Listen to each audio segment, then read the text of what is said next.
कैसे? उम्मीद करते हैं आप सभी अच्छे होंगे। तो आज हम फिर लेकर आए हैं मैथ के ऑब्जेक्टिव क्वेश्चन, जो आपके बोर्ड एग्जाम में सेम टू सेम इसी प्रकार के प्रश्न पूछे जाते हैं। और हम लोग को क्या करना था, अच्छा से अच्छा मार्क्स लाना था, इसलिए हम लोग क्या कर रहे थे, पहले से प्रैक्टिस कर रहे थे। तो फिर से हम ऑब्जेक्टिव क्वेश्चन लेकर आए हैं जो आपके बोर्ड एग्जाम में सेम टू सेम इसी प्रकार के प्रश्न पूछेंगे। तो चलिए हम सॉल्व करते हैं। पहला प्रश्न को ध्यान से लिखिए कि दो बेलनों की त्रिज्याओं का अनुपात दिया गया है। तो मान लेते हैं पहला का सोल्यूशन कि पहला को मान लेते हैं आर और दूसरा को मान लेते हैं कैपिटल आर, ठीक है ना। दो बेलनों की आपको दिया गया त्रिज्याओं का अनुपात दिया 2:5। तो एक को मान लेते हैं स्मॉल आर, एक को मान लेते हैं कैपिटल आर। ठीक, क्या हो जाएगा, आपको 2:5 दिया गया, तो पहला वाला 2 हो जाएगा, तो ये हो जाएगा 5। और उनकी ऊंचाइयों का अनुपात दिया गया 5:2। तो एक को मान लेते हैं स्मॉल एच, एक को मान लेते हैं कैपिटल एच। तो एक क्या दिया गया आपको 5:2, ये हो जाएगा 5, तो ये हो जाएगा 2। और इनके आयतनों का अनुपात निकालना था। बेलन के आयतन क्या होता है, ध्यान से देखिएगा।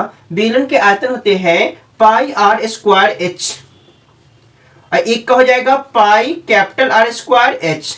अब देखिए दोनों में पाई दिया गया, तो पाई से पाई कट गया, और आर का वैल्यू आपको क्या दिया गया है, स्मॉल आर का वैल्यू दिया गया 2, तो 2 का स्क्वायर क्या हो जाएगा 4, और एच का वैल्यू क्या दिया, स्मॉल एच का वैल्यू 5, और कैपिटल आर का वैल्यू क्या दिया 5, तो 5 का स्क्वायर जाएगा 25, और कैपिटल एच कितना है आपके पास 2, तो 5 से 25 कटेगा 5 मरते में, और 4 को 2 से काटेंगे तो 2, तो क्या आ गया आपके पास 2/5, यानी 2:5। तो दोनों बेलनों के आयतनों का अनुपात क्या हो जाएगा 2:5। ऑप्शन नंबर का बी करेक्ट आंसर हो जाएगा। उसी तरह सेकंड नंबर प्रश्न देखिएगा।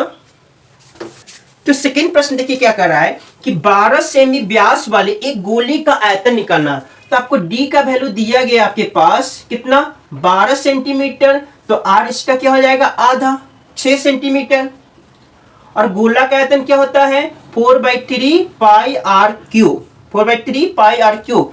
तो हमें देखिए पाई में आंसर मांग रहा था, हम पाई का वैल्यू कुछ नहीं रखेंगे, पाई का वैल्यू पाई रहने देंगे। 4/3 इंटू पाई, और आर का वैल्यू कितना 6, 6 का क्यूब, तो 6 को 3 बार लिखिए।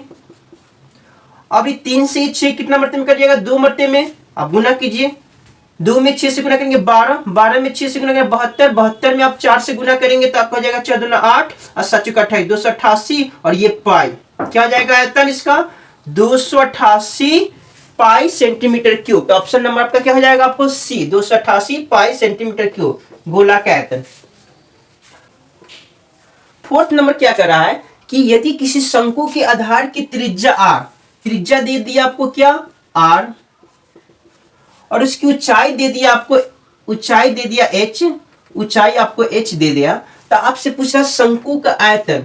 तो शंकु का आयतन क्या होता है आपसे वो पूछ रहा है। तो शंकु का आयतन होता है 1/3 पाई और त्रिज्या का वैल्यू आर स्क्वायर एच। शंकु का आयतन क्या होता है 1/3 पाई आर स्क्वायर एच। तो आपका शंकु का आयतन पूछ रहा था, तो क्या हो जाएगा 1/3 pi r square h. Option B correct answer होगा। उसी तरह आपका फिफ्थ नंबर लास्ट प्रश्न क्या कह रहा है, 5 नंबर प्रश्न देखिए कि आर त्रिज्या वाले अर्धगोले का संपूर्ण पृष्ठ क्षेत्रफल पूछ रहा है। तो अर्धगोले का संपूर्ण पृष्ठ क्षेत्रफल होता है 3 पाई आर स्क्वायर। तो आर का वैल्यू क्या रखना है यहाँ पे कैपिटल, तो कैपिटल आर स्क्वायर। अर्धगोला का संपूर्ण पृष्ठ क्षेत्रफल क्या होता है 3 पाई आर स्क्वायर। तो आर का वैल्यू यहाँ पे रखना है कैपिटल आर। तब देखिए कौन सा ऑप्शन दिख रहा है 3 pi capital R square. Option number C आपका करेक्ट आंसर हो जाएगा। तो आपके बोर्ड एग्जाम में इस प्रकार के प्रश्न ऑब्जेक्टिव आते हैं, तो आप लोग को पहले से इसको प्रैक्टिस कर लेना ताकि अच्छा से अच्छा मार्क्स ला सके आप सभी। तो आज के लिए इतना ही। आपको कमेंट करके बताना है कि आपको वीडियो कैसा लगा। फिर नेक्स्ट क्लास में नेक्स्ट क्वेश्चन के साथ मिलेंगे।